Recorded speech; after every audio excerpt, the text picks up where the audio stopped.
Welcome to our quarterly webinar, everyone. Thank you for joining us. My name is Michelle Allard, and Emily Yates and I will be presenting the Change Game webinar for you today. I'm one of the health coaches at PHP with a bachelor's degree in health promotion and nutrition, and Emily is one of our wellness specialists and has a master's in health promotion. We have a lot to cover today, so let's get started.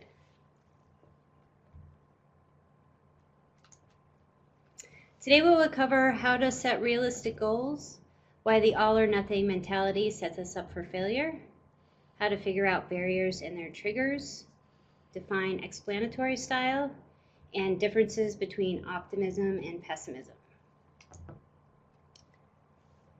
So change is hard. Think about how many times you have tried to change a behavior. Why is it so difficult sometimes to change? One reason is that we are all creatures of habit.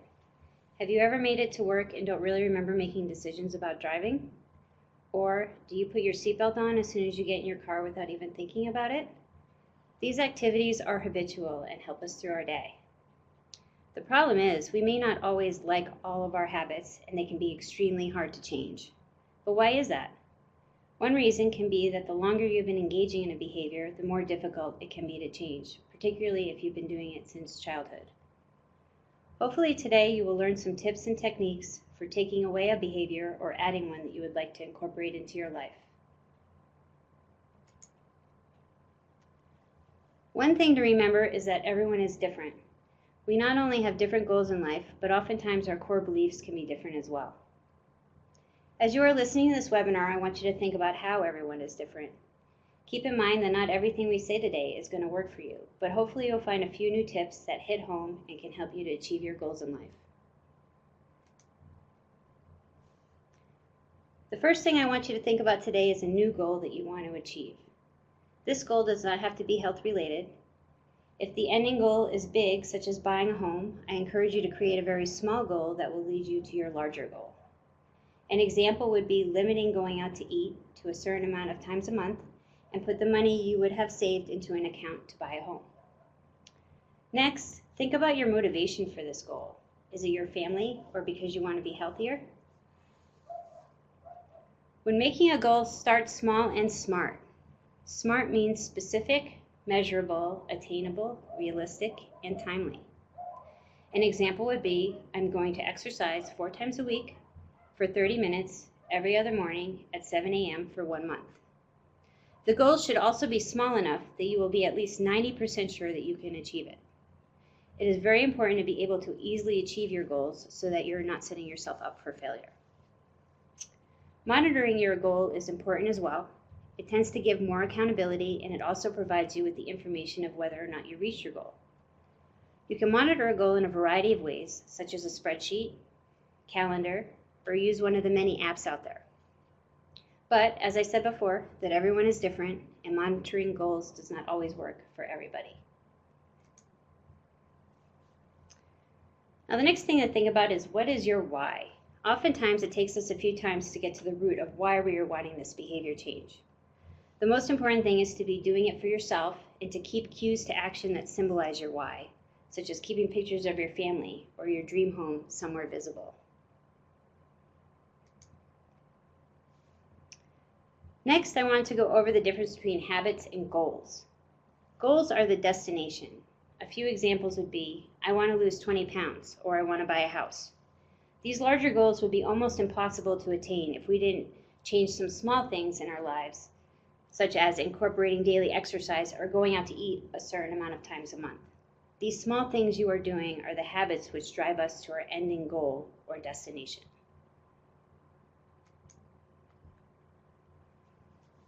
Adding one new behavior at a time will increase the possibility of making it a lifelong habit. At the very least, think about it as not putting too much on your plate at one time. Next, figure out what is not going to happen. An example would be, if you're wanting to go for a walk 5 days a week at 7 p.m., think about what will not happen in order to achieve this goal. For instance, if you are normally watching the news at that time, you will have to sacrifice watching the news in order to go on your walks. Is your new goal of walking more important than watching the news? If not, possibly doing it a different time or less days a week would make you more successful. You will also want to keep yourself accountable by telling your friends, keeping a log, or finding a support group. And one of the most important things with adding a new behavior is to make sure you actually want to engage in this behavior instead of thinking that you should.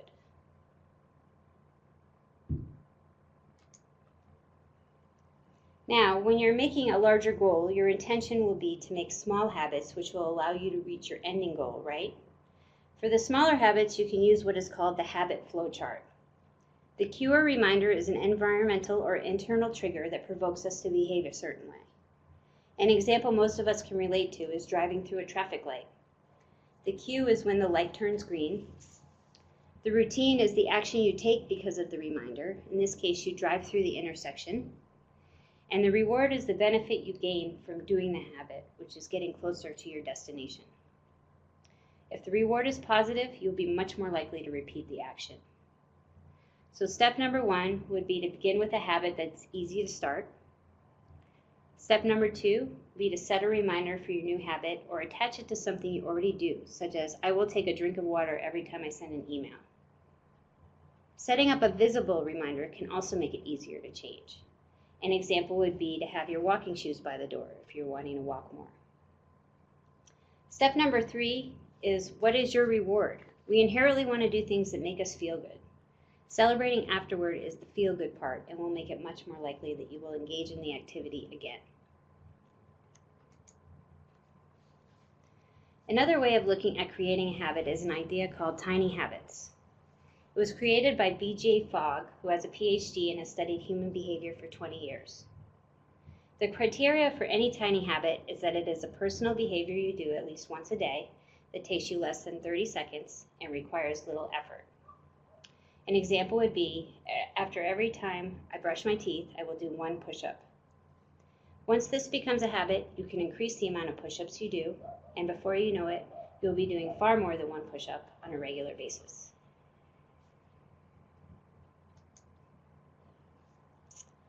This pattern on the screen is what typically happens around unwanted behaviors. Life being what it is, eventually we will feel bad or stressed at some point. We want to reduce the suffering, so we go back to the unwanted behavior because it made us feel better in the past. The unwanted behavior tends to give us some relief for a small time, but because it's either destructive or negative in itself, we feel worse in the end. This is when we punish ourselves for doing the behavior because we think it will stop us from doing it again, hence this pattern. But how do we interrupt this cycle? Let's direct our attention to punishing ourselves. This does not work and tends to make us miserable. We do not need to make ourselves feel bad in order to change our behavior. So instead of punishing yourself, you can think about the triggers that created the unwanted behavior in the first place and how you can avoid them. But you might say, some triggers are unavoidable, such as a car accident or a family member being ill. In this case, think about positive reactions you can do that will make you feel just as good as the unwanted behavior did.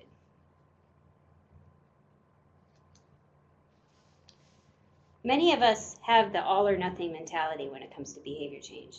This is why it is so important to anticipate setbacks with goal setting because they will happen.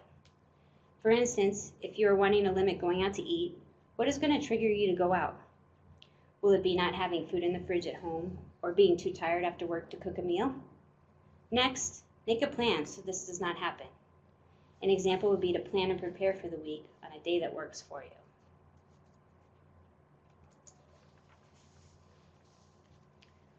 This all or nothing thought process also leads us into one of my favorite acronyms, which is FAIL, or otherwise known as First Attempt in Learning. Failing is a positive and necessary part of the journey. Let's say you do fail at achieving a small goal. Think about what you learned and what you can do differently next time instead of sabotaging your goal altogether. Can you believe that the first Harry Potter was rejected by 12 separate publishers before it was taken on? Imagine if J.K. Rowling quit after her first fail. Just remember, change is a process, so choose a positive way to react so that you can move on and continue to work on your goals. If I leave you with anything today, it is to not be so hard on yourself. We are often our worst critique. We are all human, and I can guarantee none of us have achieved a new habit or goal without failing. I encourage you to try and listen to your self-talk for an hour or so. Is it supportive or critical? Is it filled with self-doubt or fear? Are you punishing yourself mentally for not attaining your goals? Try not to be so hard on yourself. This goes back to a few slides before where I spoke about taking away an unwanted behavior. Punishing ourselves does not work. Instead, try paying attention to what you are telling yourself and also keep in mind that not everything you think is true. The next step is to purposefully replace the negative talk with something positive. Keep in mind that we're having a conversation with ourselves much of the time, and what we say to ourselves can have a profound effect on our behavior. In other words, you are what you think.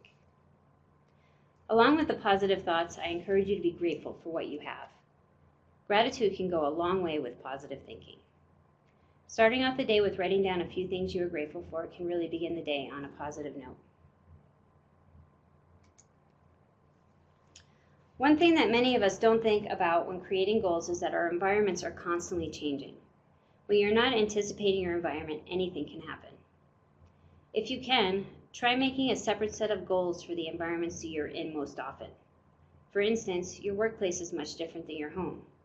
You're most likely even playing a different role, so it would make sense to make a separate set of goals to reach your final destination.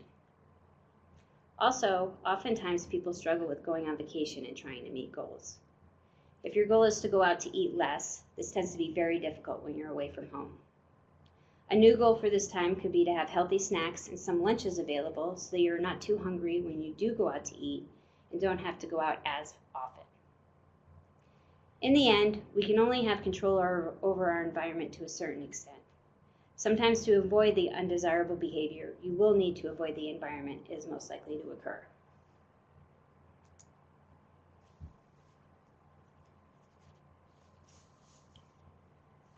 Beginning new goals during a non-stressful time is important. Everyone has stress in their lives. We have routine stress and stress that can be brought on by a big change or something traumatic. Short-term stress can actually be a good thing because it motivates us to perform, or it can be life-saving in some situations. But long-term stress can harm your health. It can suppress your immune system, increase inflammation, and increase your risk of heart attack or stroke. As you can see on the screen, it pretty much affects every part of our body. Oftentimes, stress can be the cause of our goals being interrupted. But there are ways to manage stress that are healthy. The first step is to recognize the signs, such as difficulty sleeping and increased sugar intake. Once you have realized that there is chronic stress in your life, you can write down a list of healthy ways to decrease it, such as meditation, exercise, or deep breathing. And now I'm going to turn it over to Emily. Hi, this is Emily. I am a wellness specialist, and for this portion of the webinar, I am going to get into more detail on how thoughts and mindsets can hinder or progress our ability to follow through with a behavior change. For starters, there are some key premises that are important to discuss. The first being, people want to change and can change. Michelle mentioned that behavior change is hard, which it is, but it's not impossible. People can change. Next, we know that generally, people know what they should change in regards to their health. Think about yourself. I am sure all of us can think of a few things we could be working on right now to improve our health. The next premise is people don't know how to change. I think this is probably the biggest obstacle with behavior change, the actual how to. It is so easy to tell people what is wrong with them or what they are at risk for, but giving them the tools to change can be hard. One of the reasons is we all have our own personal experiences, personalities, and come from different circumstances, which means change means something different for everyone. It turns out that our personal experiences, personality, and circumstances all contribute to messages we tell ourselves.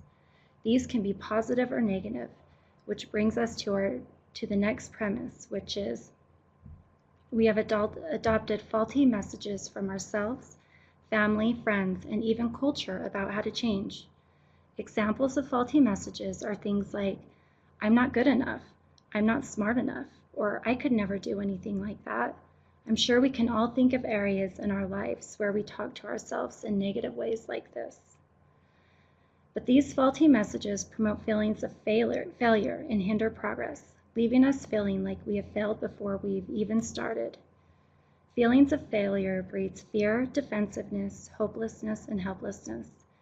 If you're going into a new behavior with these intense negative feelings, it's going to be really hard to change because you've kind of already told yourself it's not possible.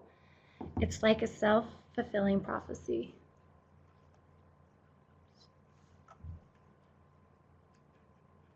Ooh.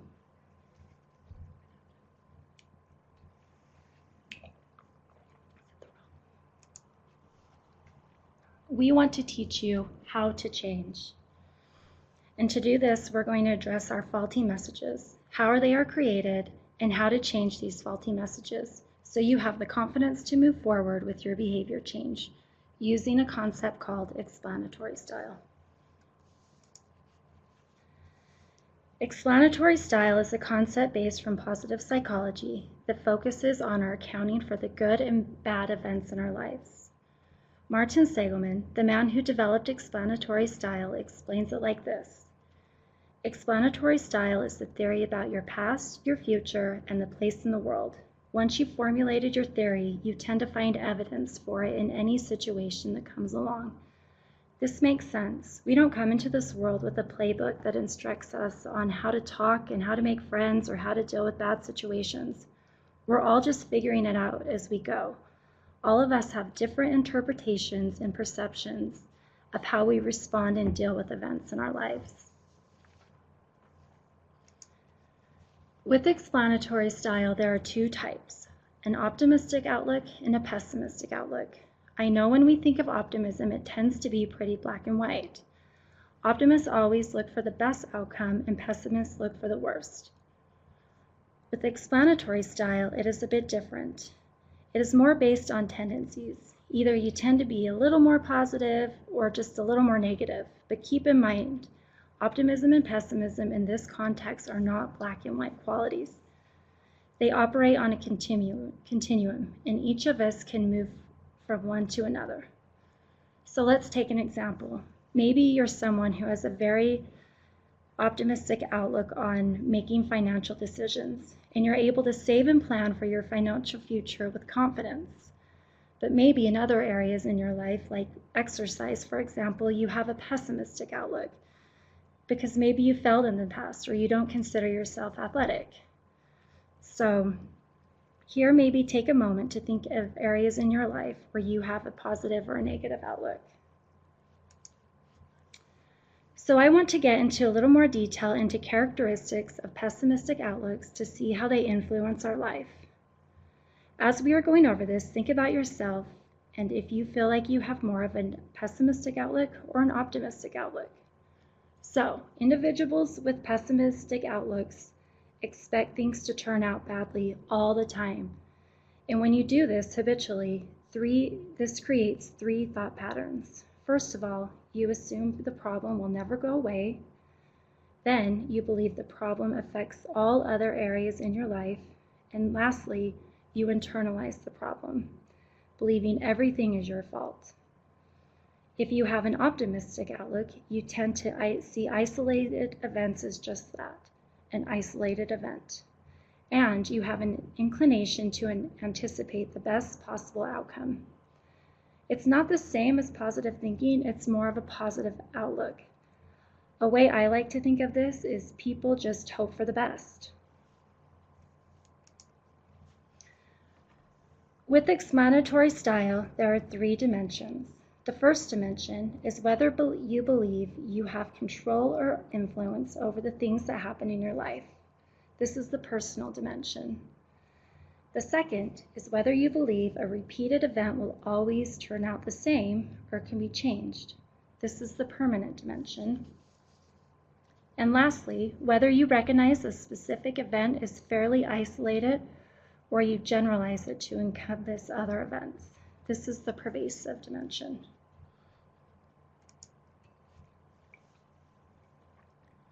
To further elaborate on the three P's of explanatory style, I am going to give you a personal example of my pessimistic outlook with math tests.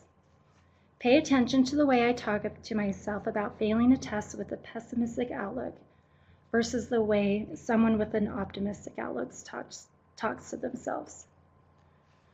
So first of all, if I did bad on a test, I internalized it and took it personally. And I would say, I'm too dumb to pass this math test. And then I would take it a step further and I would make it permanent and say to myself, I always fail math tests. And then I would even go deeper and I would make it pervasive. And I would say things like, I can't do anything right. Now, let's look at how an optimistic outlook views the situation if they do bad on a test. First of all, they don't personalize it or internalize it. The way they view it is, that was a really challenging test. And then they don't make it permanent. They say, that was a hard test, but I will study harder and do better on the next one. And lastly, they don't let one failed test affect other areas in life. They just say, you know what? That was a hard test, but at least I'm doing well in my other classes. Now let's talk about if we can change our explanatory style, and if we even should.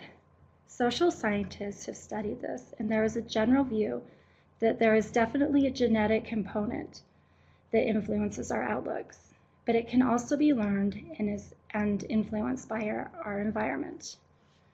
Also, if you have critical parents or caregivers, it might also affect your outlook. So, should we change our style? As mentioned, explanatory style is on a spectrum. It's when we are too heavy on one side, it can become a problem. For example, too much pessimism can result in unwanted fear, anxiety, guilt, or shame. This leads to inaction, passive behavior, and also depression. But on the flip side, if you have too much optimism, it can lead to an undeserved sense of pride and can result in egotism and feelings of self-importance.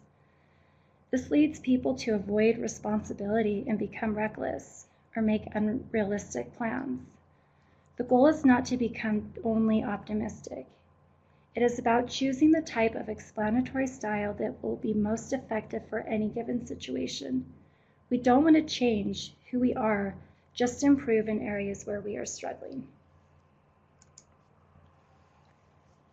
Okay, so let's play around with changing our outlook. Think of an area where you are pessimistic or have experienced loss or disappointment. And then the same issues just keep coming up. It could be anything from your finances to relationships to maybe a particular health issue or a situation at work.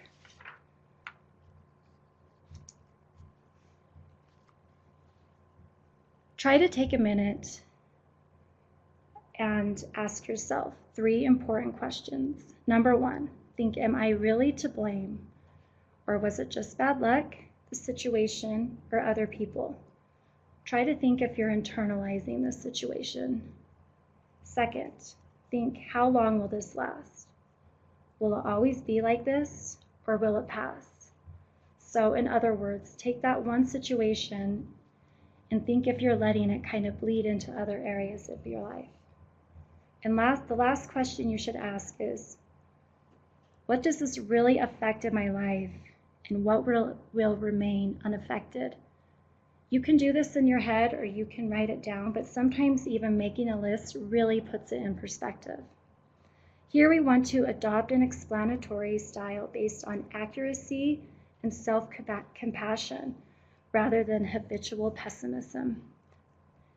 You can actually tattoo these on your palm, not really, but if you are struggling with an issue, this takes practice and you need to do it more than once. Just think of this as having a nice, peaceful conversation with yourself with no judgment. Okay, and when you are going through these questions, it really helps to be calm.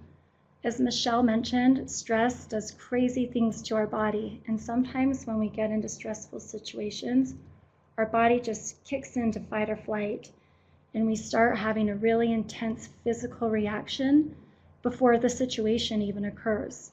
So it can be really beneficial to calm down and take a few deep breaths. And the way to do this is just sit or stand comfortably with your back straight and your feet on the floor, and slowly in through your nose. Inhale through your nose, counting slowly to 4 as you inhale. And the key here is to imagine you are filling your belly with air as if it were a balloon. Now, slowly exhale through the mouth, counting slowly to 6. As you exhale, imagine the balloon in your belly deflating. Let all the air out of your belly. Repeat this at least 5 times, but you can do it as many as you want. Okay, so this might seem simple, but practice with this concept and see if your perceptions or thoughts are getting in the way of changing a behavior. And remember, perception is the key to attitude, motivation, and behavior. If we don't change perceptions, we will get only temporary changes in behavior. Trying to change behavior of others or ourselves without changing perceptions only opens the door to a new behavior that manifests the existing perception. Okay, so that is the end of our webinar. Thanks for joining us today, and feel free to contact me or Michelle if you have any questions.